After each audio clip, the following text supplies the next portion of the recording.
over-rotation is the hurdle, the primary hurdle that everyone who has successfully cast a fly rod has had to overcome. Everyone. Many people hit that wall and just give up, but it's actually a very low wall and easily overcome if you understand this one thing about how the human body moves. And now for a look at a decidedly different kind of life. The scrawny life.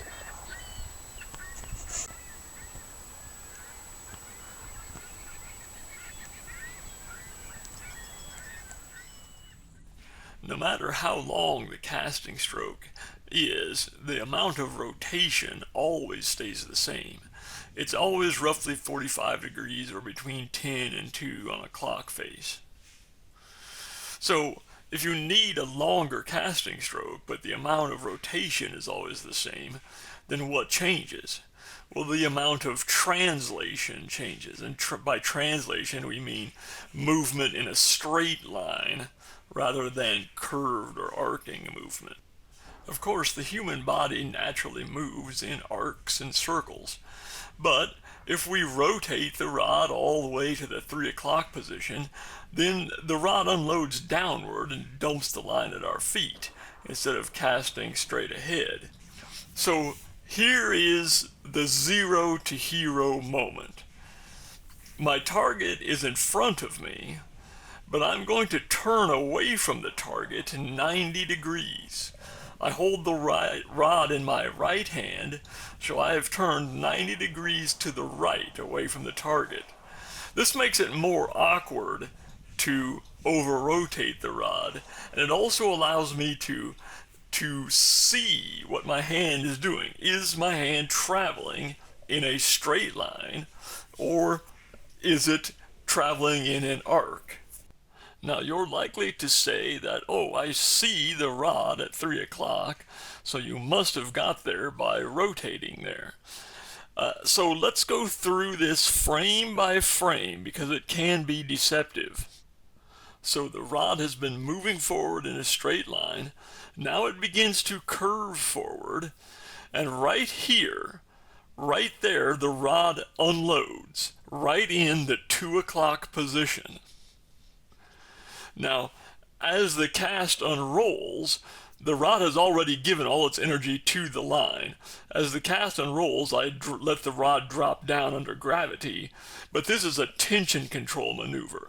If I continued to hold the rod at 2 o'clock where it unloaded, a large belly of slack would develop, which would give me a tailing loop on the next cast, or if a fish happened to bite, I would have to take in all that slack before I could set the hook. So dropping the rod down to 3 o'clock or even to the water's surface is a tension control maneuver. It has nothing to do with the cast. As you saw there, the rod unloaded right in the 2 o'clock position. So here we're lifting the line off the water. We'll pause the backstroke long enough for the line to fully unroll behind us. The forward stroke accelerates forward in a straight line before rotating a little bit at 45 degrees and stopping at 2 o'clock to unload the rod. And then it drops down to 3 o'clock to prevent slack. So lift, pause, accelerate forward in a straight line, rotate forward 45 degrees, stop at 2 o'clock, and then drop to the water surface to control slack. Notice that it's not just elbow and wrist movement. I'm turning my torso, my shoulders, and the elbow all to produce that straight line movement. Then the wrist only rotates forward at the very end to provide that power snap. Now you won't necessarily always cast like this. As you know, a lot of my casts are made from a kayak facing the target. And a lot of times I use a descending stroke to open the loop if I'm casting a large pike fly. This is about getting over that over-rotation hurdle where it seems like it's just too hard and you'll never get it. Just turning 90 degrees away from the target will move you past that hurdle. And eventually you'll come to understand it on a more advanced level. You'll understand that it's the rod tip that needs to move in a straight line. not just the hand. If you dip back on the back cast, or if you pull too hard with your left hand or tension control hand, you can cause the rod tip to dip and perhaps get a tailing loop. And a tailing loop is just where the top of the loop dips underneath the bottom of the loop, which can potentially cause a wind knot or a tangle. This is a tailing loop right here. So one more time at regular speed. We're turning 90 degrees away from the target, lift, pause, straight line forward, 45-degree rotation forward, stop the rod at 2 o'clock. Now let's start paying attention to what's going on with the left hand. As you see, with my right hand, I'm holding a little bit of tension on the line and stripping in line with the left hand. But also during the cast, I'm pulling on the line in what is called a haul or a double haul. So again, in slow motion, strip a bit of line in with the left hand, now lifting back with the right hand, but suddenly my left hand makes a quick sharp pull in the opposite direction. Then it moves back toward the right hand, only to repeat that sharp pull on the forward stroke, and then move back towards the right hand. So as the right hand is lifting the line backward, we're pulling in the opposite direction, then back toward the right hand, setting up another haul on the forward stroke. Sort of a sudden and sharp downward pull that time. So the left hand starts out close to the right hand, but then as we lift, suddenly a haul away from the right hand, then it moves back toward it again, setting up another haul on the forward stroke. So this is the double haul. Unfortunately, I don't have a quick trick to teach the double haul. You have to learn it by practice. You learn it more by feel than by watching someone do it. At first it will seem incredibly awkward, but then when you get the timing of it just right, and you feel that rod really load up and just spring forward, then it will click for you, and you'll understand what's going on. We're just simply hauling that line back to load the rod a bit more deeply on each stroke. So practice is really the only way to learn the double haul, to overcome that initial awkwardness and get the timing of it just right. So the two hands start out close together, then there's a haul on the backstroke, and then we return to being close together, and then there's a haul on the forward stroke. So haul on the backstroke, return together, haul on the forward stroke. And here we're setting up another haul on the backstroke, returning together, haul on the forward stroke, and that time release. I thought I was going to shoot a bunch of line, but I was standing on the line, so I didn't. Now at regular speed, to see just how quick and sharp of a movement the hauls actually are. Really sharp, really quick. So once you've got the fundamentals down of not over-rotating the cast and so forth, then practice the double haul.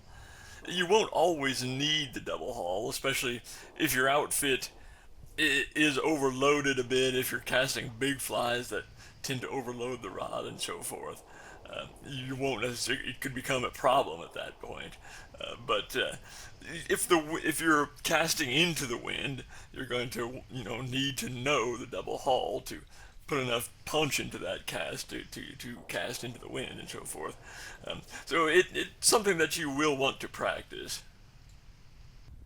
So let's take a break, then we'll come back and review.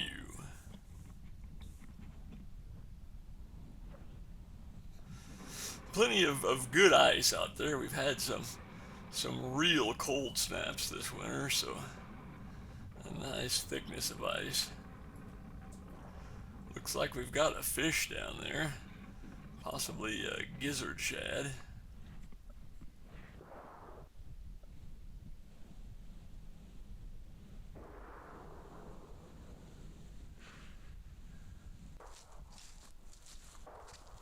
this is an old coal mine, and the tailing piles and so forth have now been turned into mountain bike trails. There's a shooting range nearby. That's the gunfire you can hear in the background. We're not actually filming in Chicago.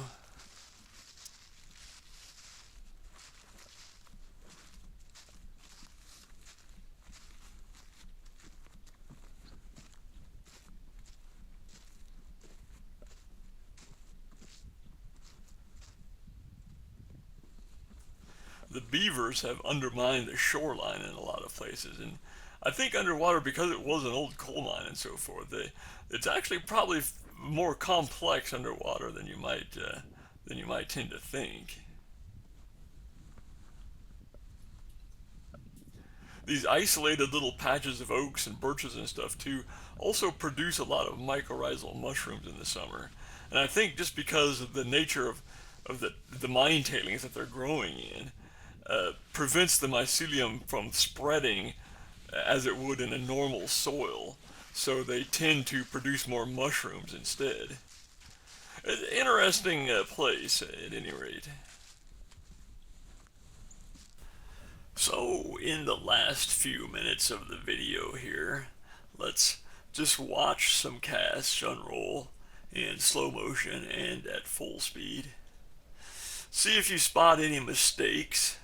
For instance, do I creep into the forward stroke before the back cast has fully unrolled and give myself a tailing loop? Or do I even over rotate and send a little belly of line down that touches the water before the fly does, and steals the distance of the cast? Now, of course, any of these casts are fishable casts. Any of them would catch fish. It certainly does not need to be a perfect cast to catch a fish.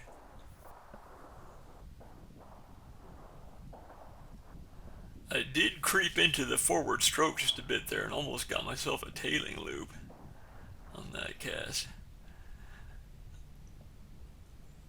That one was better. This one looks pretty good. And notice that the cast starts slow. The back cast is slow, but it gradually accelerates. The point where we're rotating forward doing that power snap on the forward stroke is the fastest part of the cast. So it starts slow and finishes fast. So slow, fast.